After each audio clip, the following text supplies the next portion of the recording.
Well, thanks, Matthew. Loads there to think about. Very good morning from me. My name is Tim Danaher. I'm editor of Retail Week. Great to see so many of you here today for the third of these breakfasts, which BPF has organised. So now we've got about an hour for a debate on some of the issues Matthew's raised, and there's loads of stuff there to start off with, but and lots more to talk about both on the property market and the retail market. Far better, rather than me asking all the questions, is for you in the audience to feel free to stick your hands up at any point, ask loads of questions. James is there with the microphone, we've got one on the other side there, so feel free to put your hands up at any time and get thinking now of things that you would like any of our distinguished panel to answer. Now, the next thing I need to do is to introduce them all to you. It's a very distinguished panel, so starting at the very far end is Barry Gilbertson, partner in PricewaterhouseCoopers, a regular at these debates, and a very respected figure in the real estate advisory world. Next to him is Mike Riley, who is Joint Chief Executive of the Local Shopping REIT. I'd be interested in hearing his views on Matthew's research. Next to him is Neil Young, Chief Executive of the Young Group, residential specialist, and the role of residential mixed use in our town centres is probably more important than ever these days. Next to him is a figure many of you will recognise, Hugh Pym, Chief Economics Correspondent of the BBC. Now, Hugh has to leave a bit early, I believe, is that correct? Is that 1:40? So it's those pesky inflation figures at +9. So if you've got any questions for Hugh, get in early, because you've only got him for a short time, and then Matthew next to us, who you've just heard from. So I suppose just to kick it off, the title of the local data company report is Terminal Illness or Gradual Decline. Mike, as an investor in retail property and in town centre development, local shopping, what do you think? Which of the two is it? I think for certain locations, without doubt, there's going to be real problems. And we've always said that you never buy secondary locations. And over-rented, maybe an attractive yield, initial yield, but actually when you come to re-let, you actually find that your initial yield is pretty painful. So we've always avoided that. What we're seeing at the moment in the investment market is a real polarisation. The creme de la creme, all the top shopping centres, Regent Street, Carnaby Street, doing very, very well. All the sovereign wealth funds, institutions pumping money in there. And at the other end, the small independent shops, the Tesco's, Expresses, the auction houses actually doing very well as well. What you're finding is that people who have got money, they look at it in their bank account and saying, I'm getting no interest at all on that. Actually, that shop's been there forever and a day. I think I'll buy it. And so you're seeing liquidity there. In the middle, I look at it as a weightlifting bar. Each end is relatively balanced in activity, and in the middle, there's absolutely nothing happening. And actually, the weightlifter are the banks, and the banks are supporting the whole of that sector, not pumping it out into the market.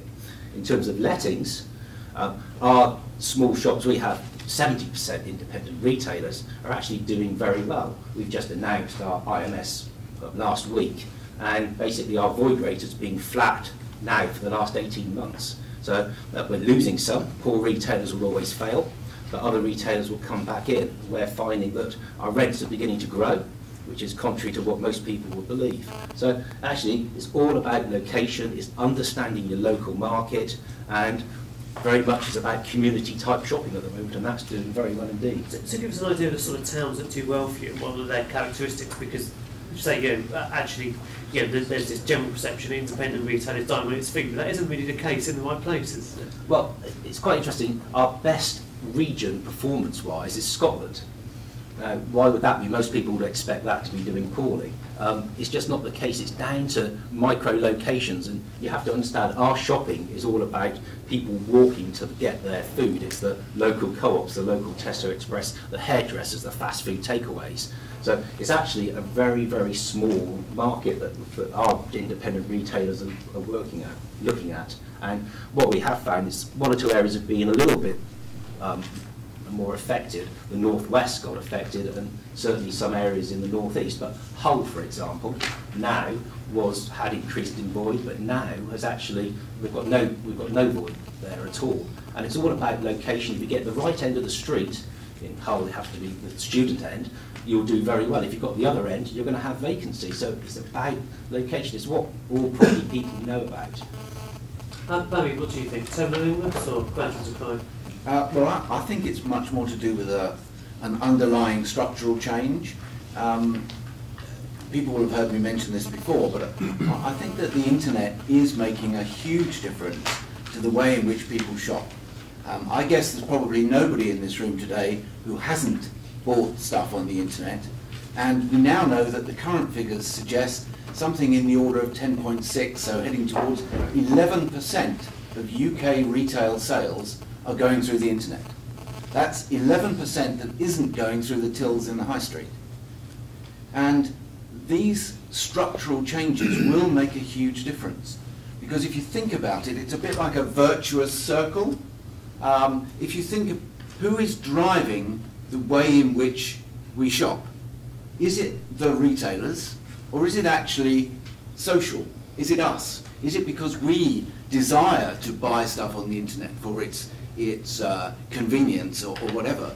And then if you just think of that circle for a moment, you've got society driving the retailers to put more stuff online. The retailers then need to change the shape and structure and size of their shops from which they trade, and the number of shops, which obviously we're seeing this morning. And then that's got to affect the landlords who are trying to provide the property for those tenants. And when you look at that in the round, you think about distribution. So let's put in, how do we get the stuff to the shops? Or actually, do we have to change our methods of distribution? Because a lot of the stuff is going direct to the customer, and that brings you back to where is the customer getting the goods from? It's either getting them direct via the sort of Amazon route, or it's getting them in store.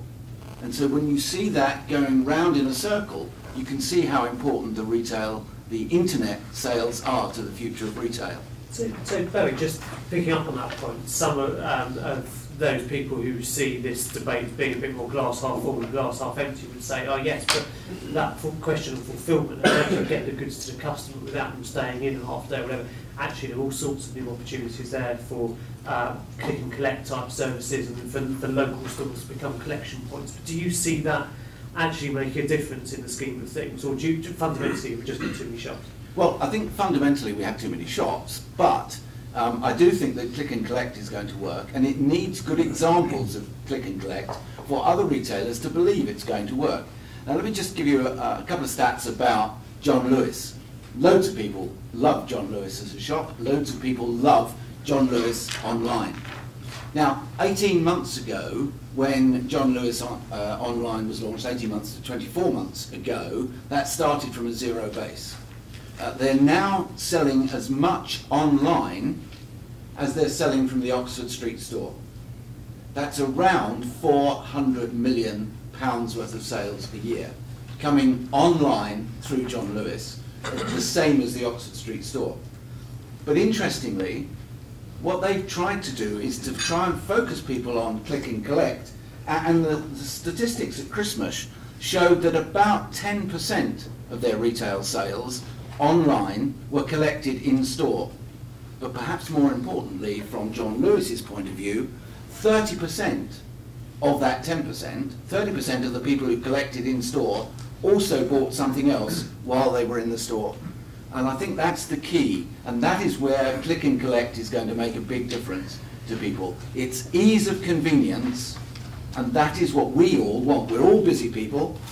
We want it as easy and convenient as possible. So I think there's a good future in click and collect if people and retailers and of course the landlords understand that, because there is the need for good quality distribution into these stores, and the punters, you and I, want to be able to drive to them to pick up those goods. They don't necessarily want to just have to go on the bus and find all those other transport difficulties. So getting the car parking right is absolutely critical to the success of any centre.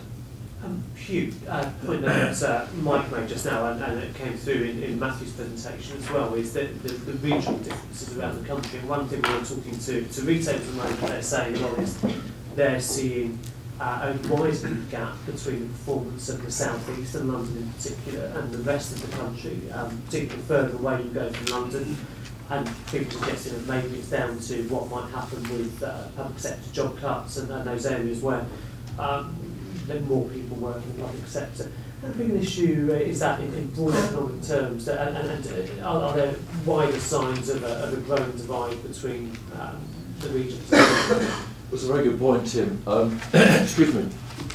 Where we're based, BBC Television Centre in Wood Lane, we have rather a large shopping centre immediately opposite. So sometimes our perceptions of retail might be distorted a bit by just wandering over to Westfield at lunchtime. And you find a lot of BBC people there during the week. And there are some discounts still available to BBC staff. So it is very easy to have your view of retail coloured by just walking over to somewhere like Westfield, excuse me. But you know, and the national picture, retail sales figures that we report often slightly defy expectations. I mean, we had a very flat December. We know about that there was a snow factor, but despite real disposable income being very severely squeezed last year, you know, retail sales held up throughout. You know, the national picture was reasonably buoyant, but the regional differences are very, very pronounced. Getting out of London and getting away from your Westfield in West London and going to a town centre, it is quite a shocking experience in some cases. I won't name any names. I've reported on Matthew's research a couple of times, which has been invaluable for, you know, showing the regional differences. But there's a real sense of tumbleweed blowing down the streets and quite a shocking experience seeing the number of empty shops. And the national figures don't reveal that at all for obvious reasons. There are huge differences. The good news is the specialisation, which we've heard referred to, that Matthew talked about. I was on holiday for a brief period last year in Dumfries and Galloway and went to Wigton, where they have a book festival. And you know, that's not exactly on a motorway or a main road anywhere, but they have various second-hand bookshops, including one of the largest I've ever been into. And they've really developed a specialisation there, and there are other examples of that. So I think that the sort of specialisation and find a reason to go there, from my anecdotal experience, is absolutely crucial.